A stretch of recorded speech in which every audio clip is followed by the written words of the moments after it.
আসসালামু আলাইকুম প্রিয় শিক্ষার্থীরা, আমি ফারহান আক্তার স্নিগ্ধা। এখন আমরা আলোচনা করব দশম অধ্যায় টাইপ 2 ভিত্তিক এমসিকিউ নিয়ে। টাইপ 2 এর আলোচ্য বিষয় হচ্ছে খাদ্যের উপাদান প্রোটিন। প্রোটিন রিলেটেড গুরুত্বপূর্ণ এমসিকিউ গুলো আমরা এখন দেখব। প্রোটিন রিলেটেড এমসিকিউ প্রশ্ন থেকে একটা না একটা আসে। এই টপিকটা এত গুরুত্বপূর্ণ, তোমার সিকিউ হোক এমসিকিউ হোক, দুই ক্ষেত্রে এই জায়গা থেকে প্রশ্নগুলো আসে। আচ্ছা দেখো, তা গুরুত্বপূর্ণ যেগুলো যেগুলো না পড়লেই না সেগুলো আমি অ্যাড করেছি। এরপর বাকি এগুলো পড়ার পর তোমরা কি করবে, বাকি পড়ে নিবে যদি সময় থাকে, বাট এগুলো পড়বে। তারপর দেখো 4 নাম্বার, প্রোটিন শব্দটি কোন শব্দ থেকে এসেছে? প্রোটিন শব্দটি প্রোটিওস শব্দ থেকে এসেছে। কোথা থেকে এসেছে? প্রোটিওস শব্দ থেকে এসেছে। এগুলো বইয়ের লাইন হুবহু, যার কারণে আমার আসলে বোঝানোর কিছু নেই। এগুলো বইয়ের লাইন যে হুবহু পড়বে, বইয়ের লাইনগুলো বই পড়বে, তার কাছে এই প্রশ্নগুলো খুব সহজ মনে হবে। এই অধ্যায়টা কঠিন, কারণ কি বইয়ের পড়তে হবে, বই পড়ে তারপরে অ্যান্সার করতে হবে।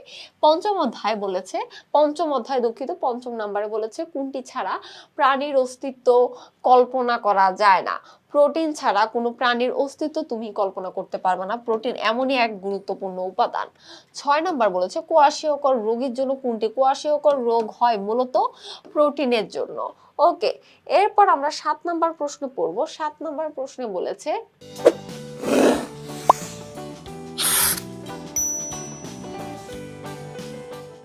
কোনটি উদ্ভিজ প্রোটিন? আচ্ছা দেখো, কোনটি উদ্ভিজ প্রোটিন? মাছ, মাংস, ডাল, ডিম। এটা হচ্ছে কি? ডাল।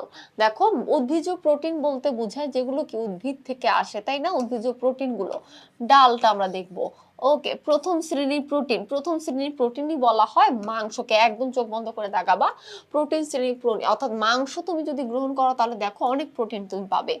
এরপর আমরা চলে যাব একটা গুরুত্বপূর্ণ উদ্দীপক, যেহেতু আমাদের 24 সালে বোর্ডে এসেছে। আচ্ছা দেখো, এখানে কি বলছে? রিফাতের বয়স 11 বছর, কৈশোর বয়স। তার মা তাকে টিফিনে ছানা, পনির, কাবাব, টিকিয়া খেতে দেয়।